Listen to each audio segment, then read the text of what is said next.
आप देख रहे हो रियल ऑनर ऑफ इंडिया और चैनल पर नए हो तो चैनल को सब्सक्राइब करो, लाइक करो। आज की जानकारी कुछ खास होने वाली है।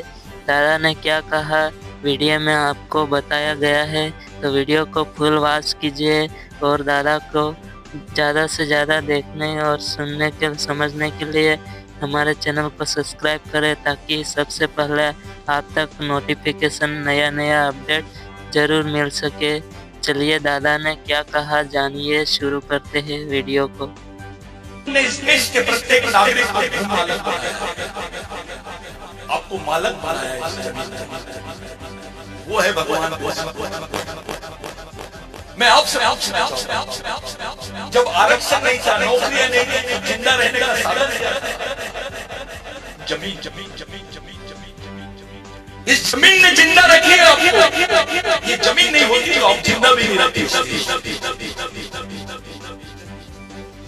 साथियों, छोटी सी बात, मेरी माँ बहन पढ़े लिखे लोग जो बोल रही थी, बिलक बिलक के बात कर रही थी, उसका दर्द समझ रहा। वो आपको बोल रही थी कि भाई आपको पहचान, अपनी सभ्यता में पहचान।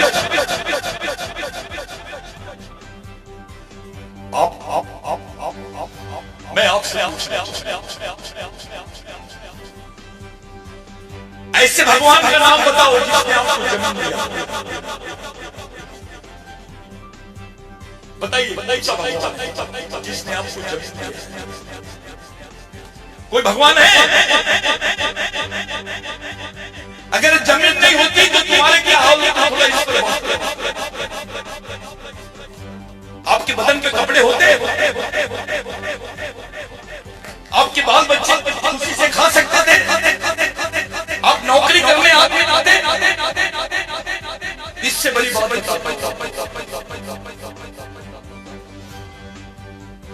बिरसा मुंडा का संघर्ष एक संघर्ष नहीं, उसको दूसरे तरीके से देखते हैं। भगवान टंटे भील को देखते हैं। भगवान टंटे भील यही आपके बैठे लेटा से उनका खटवा खटवा खटवा खटवा खटवा खटवा। वो कौन सी लड़ाई लड़ रहे थे टंटे भील? जानो क्या? इसको सुन लेते। बहुत प्यारा गाना।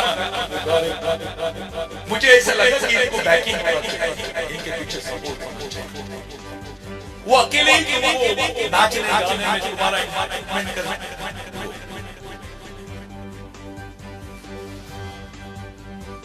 ऐसे बच्चे हजारों की संख्या जिनका कोई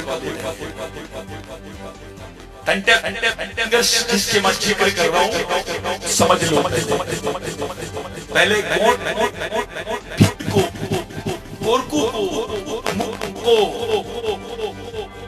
आदिवासी महिला को ब्लाउज पहनने की परमिशन नहीं थी। ब्लाउज पहनने पर टैक्स लगता था आदिवासियों को। तुमको क्रिमिनल राइट बोलते थे, तुमको गुनेगार पैदा होते से आदमी क्रिमिनल हो जाता है। पैदा होते से वो बच्चे का कोई गुनाह नहीं। जब आदिवासी शहर में मारते थे,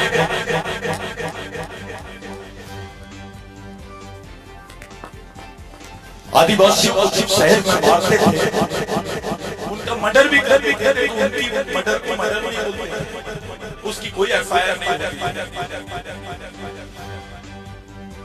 तुमको मार भी दिए तो एफआईआर नहीं होना। ऐसा कानून विश्व में किसी भी समाज के साथ में नहीं था जो आदिवासियों का साथ। हमारी माँ बहनों को ब्लाउज पहनने के लिए टैक्स लगता था। टैक्स वो लड़ाई लड़ा है बिरसा मुंडा ने, वो लड़ाई टंटे, वो बाबूराव शर्मा। एक सवाल, बड़ी बड़ी हाकते लोग तुमको देश का राष्ट्रभक्त होने का तुम्हारे सामने बड़ा बड़ा बखान करते हैं। ऐसी कौन बता दो जिसके पूरे स्वतंत्र सेनानियों को तोप से उड़ा दिए, फांसी फांसी की सजा दे दिए, उनको फांसी के तख्ते पे लटका दिए, सिर्फ और सिर्फ आदिवासी। कोई दूसरा समाज बताइए, टंडा भील फांसी पे लटका, बाबूराव शेरबाके उसको भी फांसी पे लटका, शंकर शाह रघुनाथ शाह उसको तोप पर बांध कर उनको उड़ा दिया। जिसकी आज जयंती बना रहे उसे बहुत कम है। आपको किस्सा सुना, जिसकी आप जयंती बना रहे हैं, आप बकरा काटते हो ना, बकरा, उसके बाद में उसकी चमड़ी निकालते हो। बिरसा मुंडा देश का पहला आदमी है, गांधी से पहले किसी क्रांतिकारी ने ये पूछा who are you to collect revenue from us since we are the indigenous and aboriginal people of this land, we are the owner of this land, हम इस जमीन के मालिक हैं, तुम कौन होते हो हमसे टैक्स लेने? ये पहला लेटर लिखने वाले आदमी का नाम है बिरसा मुंडा। उस वक्त एक क्लास है,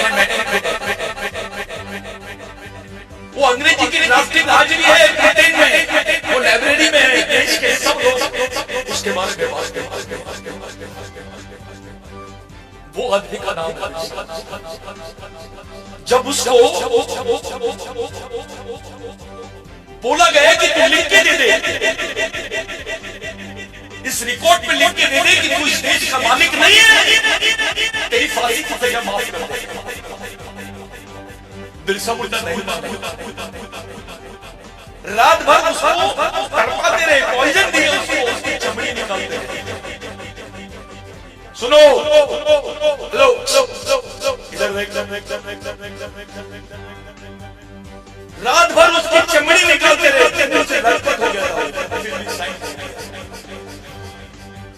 और बोलते बोलते मर गया। मैं आदिवासी था, मैं आदिवासी हूँ और आदिवासी ही रहूंगा, मेरे खून का खतरा मेरी कौम का नाम है। कोई ताली बजा, ऐसा कौन सा आदमी लिख सकता है? 24 साल की उम्र में,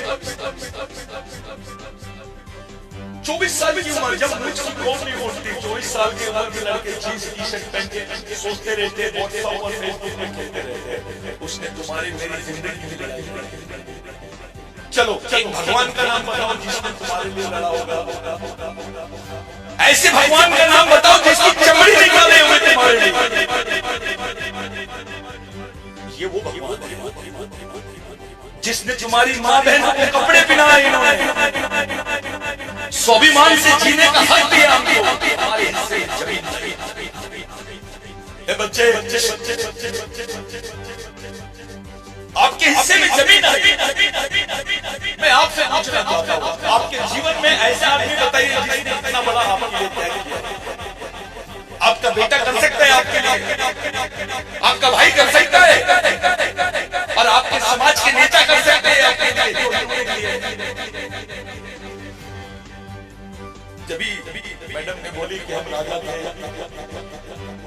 हमने सोने के सिक्के जलाए, वो छोड़ दो। यहाँ से 80 किलोमीटर 90 110 किलोमीटर पे मेल घाट है, वहां पे आदिवासी इसलिए मर रहे हैं, भूख से मर रहे हैं। कुत्ता भूख से नहीं मिलता, लेकिन मरता, लेकिन आदिवासी। ऐसी हालत आपके समाज की क्यों है? क्या है आपके पास? ऐसी पूरी व्यवस्था तुम्हारे खिलाफ में क्यों खड़ी हो गई? 13 साल की लड़कियों के हाथ में किताब होना चाहिए था, तो बंदूक दिखाई दे रही है। अभी फेसबुक पे देखे होंगे, व्हाट्सएप पे आ रहा है, एक लड़की, आदिवासी लड़की बेचारी चप्पल पहनी है और उसके हाथ में AK-47 देके उसको सरेंडर करने लेके जा रहे हैं। जिस बच्चे के हाथ में किताब आए होनी चाहिए, उसके हाथ में हथियार कैसे आए? ये कौन सा नेता बात कर रहा है? डरते समाज की वास्तविकता में बात करने से डरते, सच बोलने से डर रहे हैं। मैं आपसे पूछना चाहता हूँ भाइयों, ठीक है आप तो यहाँ पर एंजॉय कर रहे हैं, मैं ऐसे क्षेत्रों में घूमता हूँ जिनको 2 दिन के बाद में खाना मिलता है। मेरी नजर में समाज के पढ़े लिखे कर्मचारी अधिकारी लोग समाज के सबसे बड़े गद्दार, बुरा नहीं माने।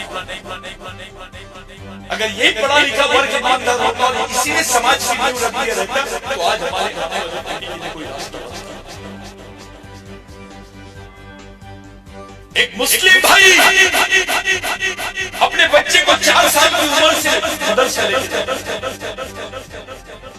उसके हाथ में कुरान शरीफ देता है और उसको बोलता है बेटा ये तेरे जीने और मरने का रास्ता है। उनके मस्जिदें चलती है, उनके स्कूल चलते हैं, उनके कॉलेजेस चलते हैं, वो समाज के लिए जीने मरने वाले लोग हैं। इसलिए इस देश में उनको तो आरक्षण। एक बौद्ध भाई जिनको अछूत लोग बोलते थे, डॉक्टर बाबा साहब अम्बेडकर के विचारों की प्रेरणा लेकर वो इस लायक बन गए कि आज देश के हुक्मरानों को चैलेंज उनके बौद्ध विहार चलते, कॉलेज चलते, स्कूल चलते हैं, उनके लोग भिक्षु बन के समाज के लिए काम करते हैं। वो भी अपने बाप बच्चे के हाथ में डॉक्टर बाबा साहब अम्बेडकर का ग्रंथ देते हैं, बुद्धा और उसका धर्म। डॉक्टर अम्बेडकर के विचारधारा और बुद्ध धर्म का उसको उसके हाथ में वो देते हैं और संविधान देते हैं। इसलिए देश में ब्राह्मण भाई अपने बच्चों को 4 साल से वो लोग आरएसएस के शाखा में भेजते हैं। वो जज भी रहेगा तो चड्डी पहन के जाता है शाखा में। वो अपने बच्चे को रामायण देते हैं, महाभारत देते हैं, वेद देते हैं, उनको बताते हैं। आज पूरे मंदिरों में जो पंडित बैठे हैं उनके बच्चे फॉरेन में पढ़ रहे हैं। मंदिरों की ऐसी हालत है कि हनुमान जी से ज्यादा गोरा दिखता है, क्योंकि जो उसको लड्डू मिलते हैं, जो उसको मेवा मिलता है, वो हनुमान जी ने खाता है। हंसने की बात व्यवस्था बता रहा हूं। उनके पास ये व्यवस्था है, इसलिए देश में उनकी आत्महिम्मत है। आपके बच्चे ने आपसे पूछा, देखिए ये